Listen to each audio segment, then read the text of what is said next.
Hello student. Today we start about second group in analysis of cation. Um, in the previous lecture, we have already discussed about first group cation. Now, in this lecture, now we have started about second group cation.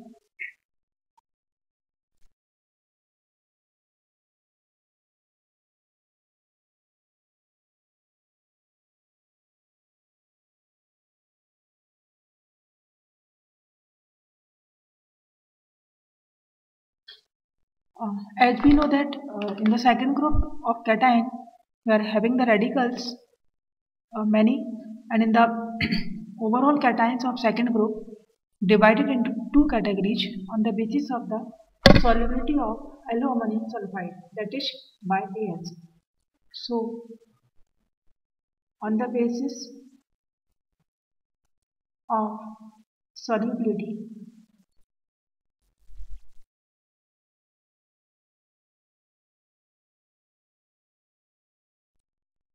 of group second cation,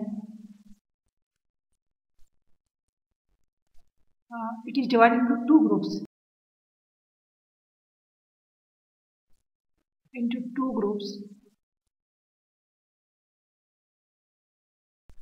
First is first A and other is second A. Second A, it is insoluble in by AS.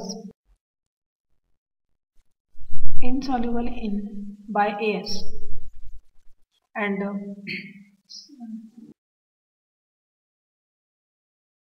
second A, insoluble in by AS. And second B, it is soluble in by AS. Soluble. And in the second A, we are having the cation mercuric Hg2 plus, lead Pb2 plus, bismuth Bi3 plus, copper Cu2 plus, and cadmium Cd plus. And in the second B, the cation will be arsenic plus 3, antimony Sb, which is also plus 3, tin, that is plus 2 and plus 4 both. So on the basis of solubility in bi-AS, we are dividing cation into two categories, that is second A and second B. Now we are discussed detail about these cations. So first one is experiment, observation, and third is inference. So number one is we are taking a salt and add sodium hydroxide aqueous to the salt and heat. Upon heating, there is no ammoniacal smell. No ammoniacal smell. So we are saying that our salt does not contain zero group, that is zero group means NH4 plus absent. Now in the second point, we are again taking the salt, and at this time we are adding dilute HCl to the salt. The observation becomes it's a clear solution. Then we can say that in this salt, first group is absent.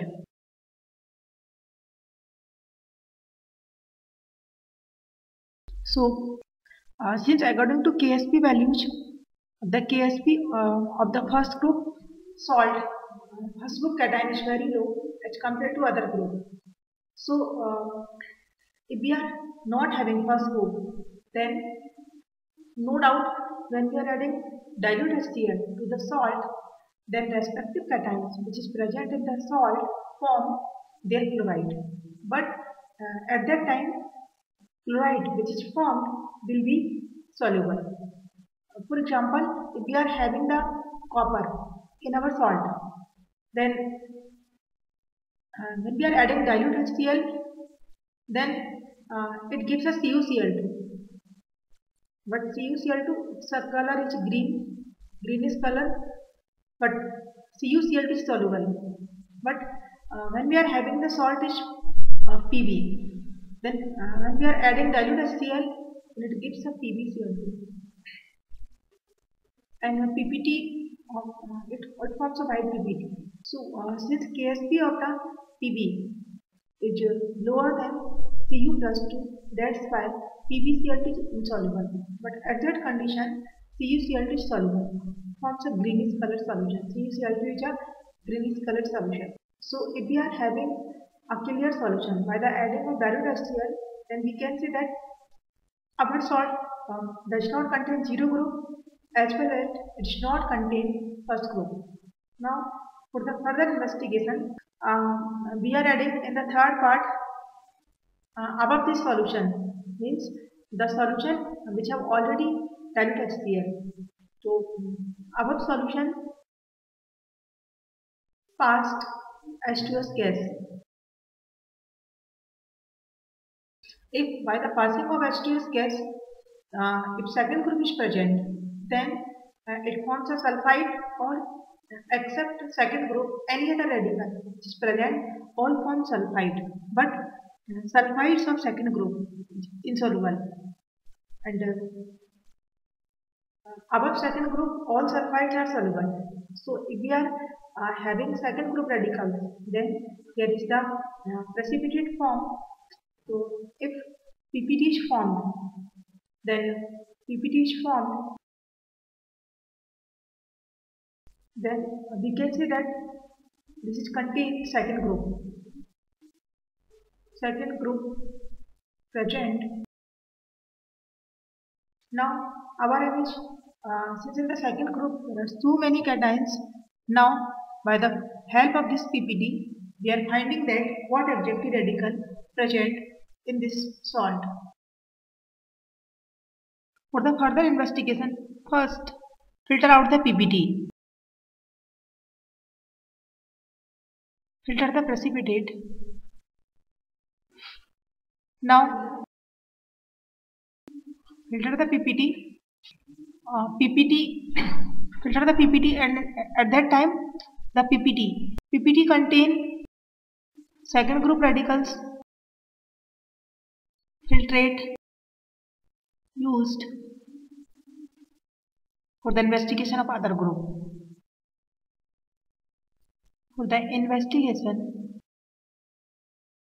of other radicals.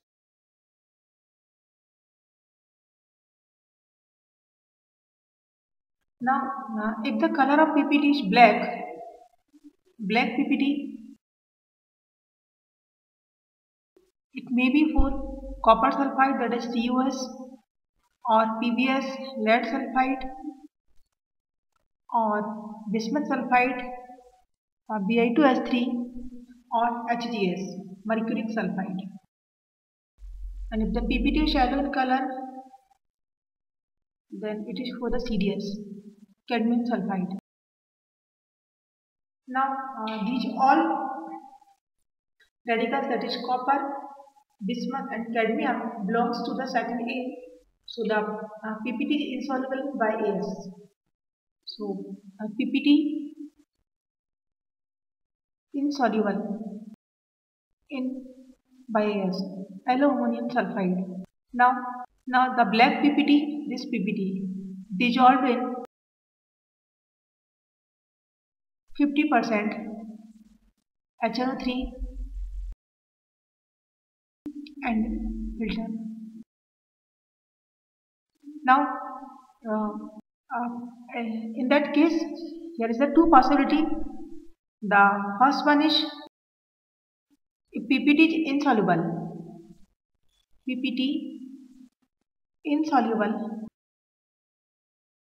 it means that's PPT for the HGS. So it will have the PPT of, it will have Hg2 plus. Now further conformation of Hg plus 2 according to first group.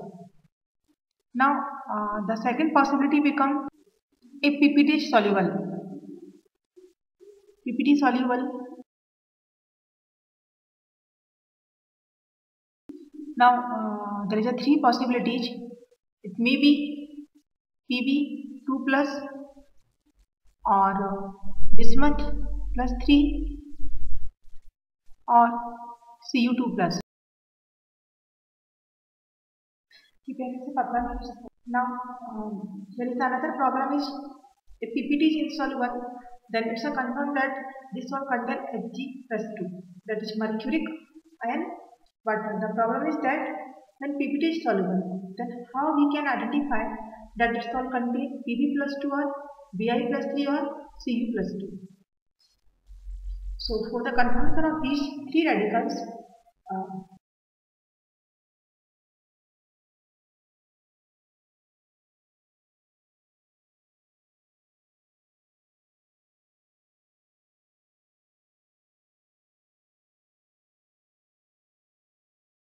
if in the soluble part, color of the solution is colorless solution, this indicates the presence of maybe lead nitrate or colorless solution. If the soluble part becomes colorless, it means it contains Pb plus 2 or Bi plus 3. And if the soluble part is blue color,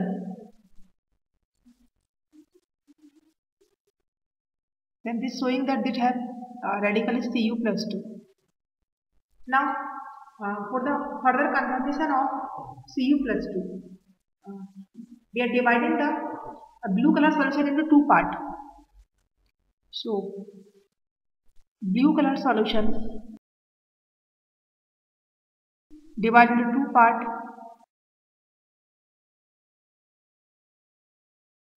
हमारा A first part at NH4OH liquor ammonia solution to the first part. It forms a deep blue solution. Deep blue solution. This deep blue solution is due to the tetramine copper sulfate, that is CuNH3 plus.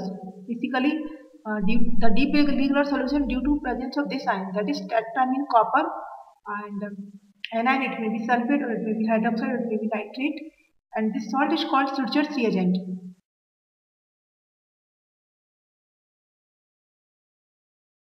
This salt is confirmed that this salt contains Cu plus 2, confirmed. Now, in the B part, in the second part,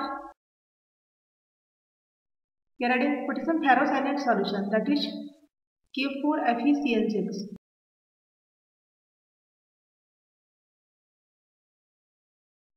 If the color of solution chocolate brown,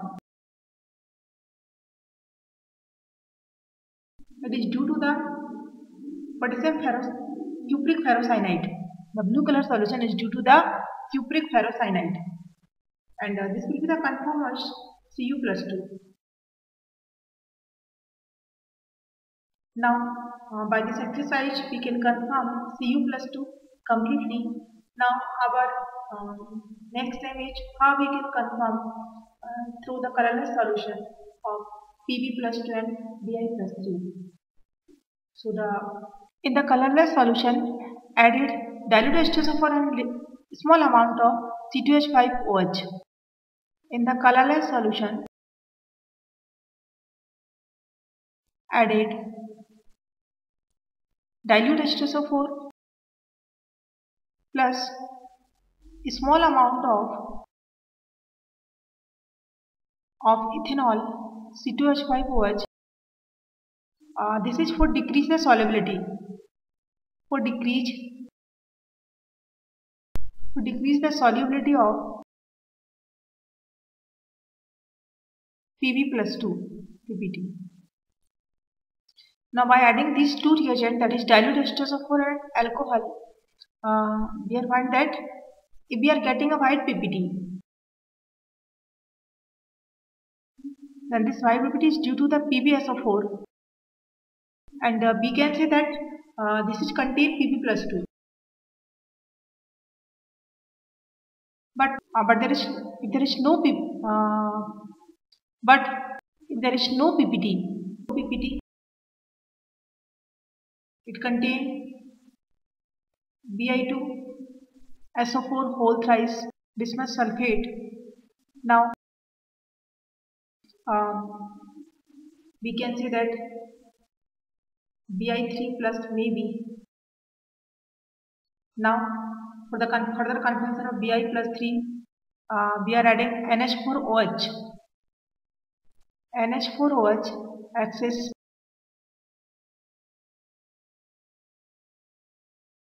that solution. Then if we are getting a white PPT, which is due to the bismuth trihydroxide,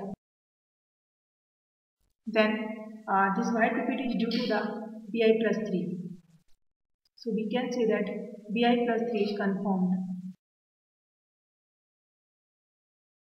Now the last one is, if we are getting a LOPPT, then by the adding of H2S gas, then LOPPT is insoluble in bi-S, that indicate that this contains second A group radical, that is Cd plus 2 maybe. Now for the conformation of Cd plus 2, we are dissolve the LOPPT, dissolve in HCl, PPT soluble. Now in the soluble part, if we are adding in the soluble part, added potassium ferrocyanide,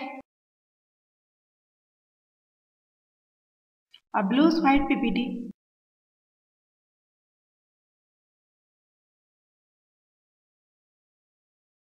blues white PPT, due to cadmium ferrocyanide, it indicates that this salt contains Cd plus 2 conformed.